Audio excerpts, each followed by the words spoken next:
Sven, Clive Tosley here. Your thoughts on the first match? Have you got any concerns? Yes, first match, I believe it's a good match to meet South American teams, first off. On the field, off the field, in the discos, all good. We had talkings about that last week. Now I believe the first team match will be a no-brainer.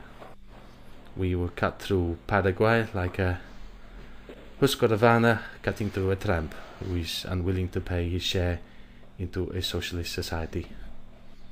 Yes, we will definitely be kicking some asses and perhaps do some taking down of the names as well.